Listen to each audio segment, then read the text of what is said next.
And we thought season 1 was good. How does this just keep getting better and better?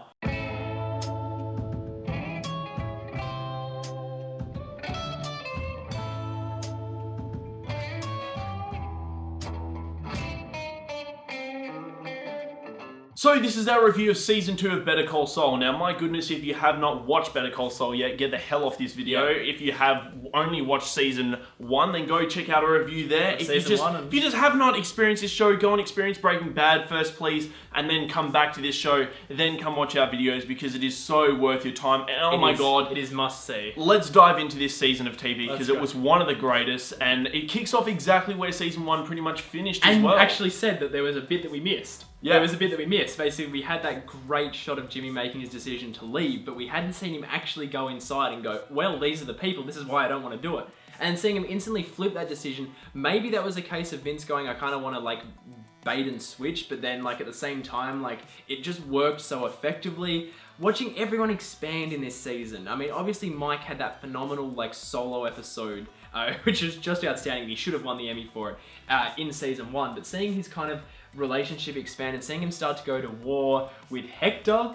My god, the cameos in this season was so good. Off the charts, like, obviously he's starting to see, like, Mike become the Mike we all know, but also now with a bit more context. It's heartbreaking, it's kind of really depressing, and it's kind of really sad to see where he might wind up, because obviously he still has the most tragic. Yeah, he's still got his granddaughter there and stuff. So like, yeah, we don't know where all the characters surrounding him are going to end up, which is kind of really intriguing. We're 90% sure it's going to break our hearts, though. Yeah, and obviously we have that thing with the ending of the season, with obviously like he was about to kill Hector, and we're still got to find out. Like, I have a feeling, when you're watching Breaking Bad, you're like, I think Hector's just like, that's old age has kind of paralyzed him. But now, as soon as they had like, Mike like about to snipe him, I was like, oh no, it's paralysis via Mike. I don't know how that situation's going to pan out. I feel it's going to be something to do with the Gus dynamic once Gus gets introduced in this next season, because I'm sure that's him. And as far as we know, I think Gus has been confirmed for season 3, by this which stage. is kind of fantastic, because everyone just wants Giancarlo Esposito back in that role, because he crushed the greatest so much. TV villain we've ever seen. And I mean, like, with this season as well, like, obviously with the first season, as we said in our review as well, is that this show would push creativity to the maximum.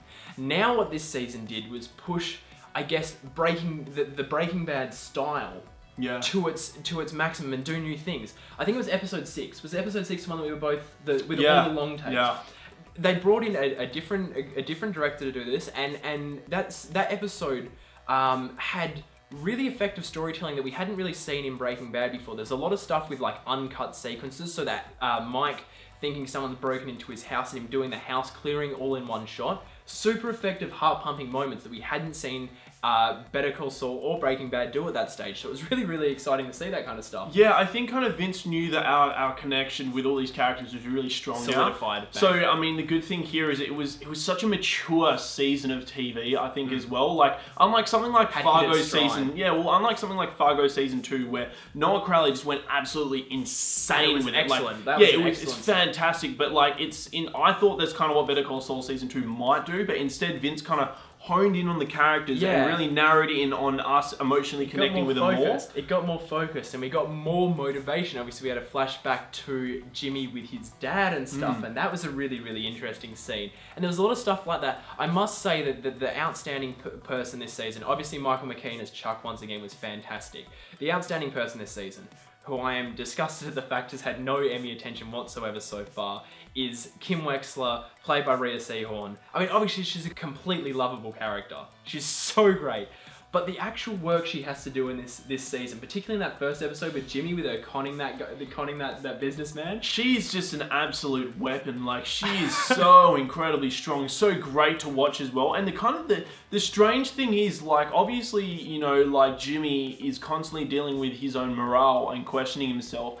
And I find that Kim doesn't. She's confident in who she is as a person and where she's going. It's more so on the decisions that she has to make, where that's going to end, like, put her. Yeah, not to make her selfish, but like she doesn't want to make them on decisions. She's the counter to Jimmy in a way. As much as they make a great couple and a great pairing, Jimmy's decisions quite often are quite brash, and then a lot of what makes his character so fantastic is watching him work his way out of situations.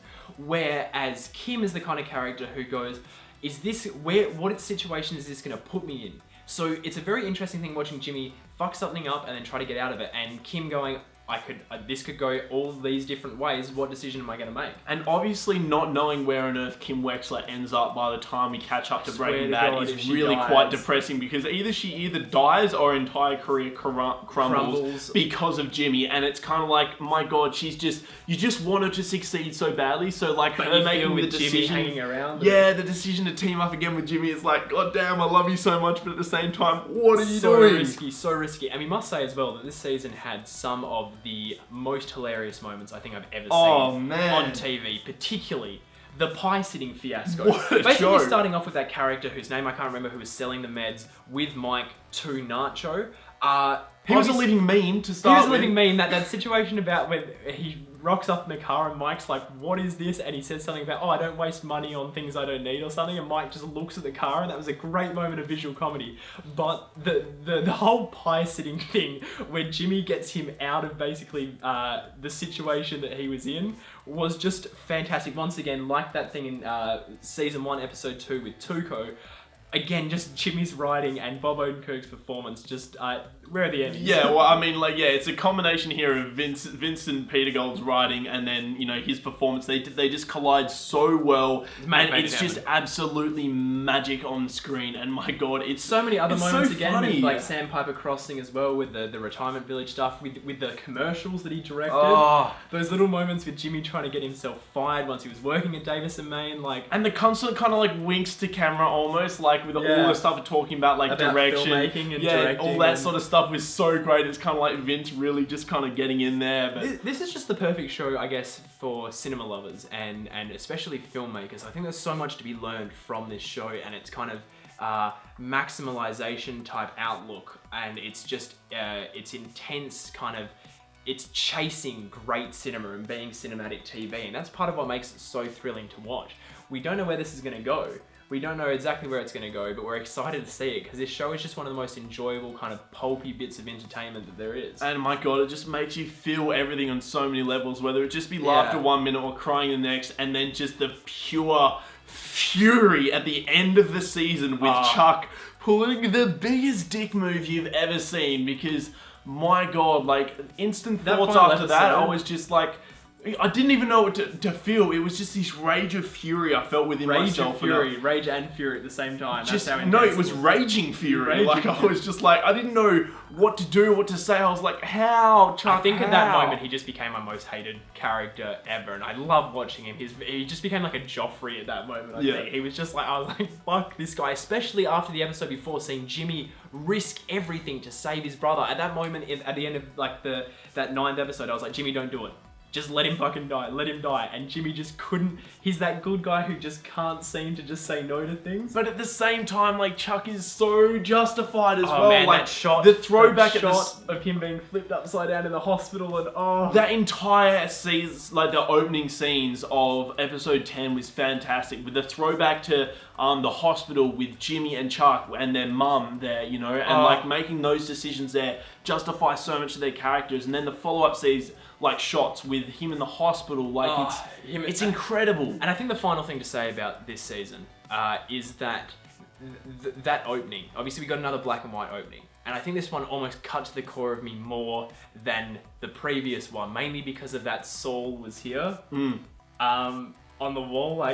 They are just astounding. I cannot wait to see what they do in season 3 with that. Because he's nobody at the moment. He's not Saul Goodman, he's not Jimmy McGill, and my God, this show's writing, he's now create. Oh God, I am so ready to see the next black and white opening, because it's crushing me right now. I just cannot wait to see where this show goes next. It's so consistently surprising and exciting, and it's just so fantastic to watch. So another incredible season of TV here. Better Call Saul just crushing us on every single level, and if it's doing the same to you, let us know in the comment section below. And while you're down, it's probably worth hitting our subscribe button to see more from us, including our review of season 3 when season 3 is out. And you can also check us out on Facebook, Instagram, Snapchat, and Twitter, all at Breaking Banter. I fucking love this show.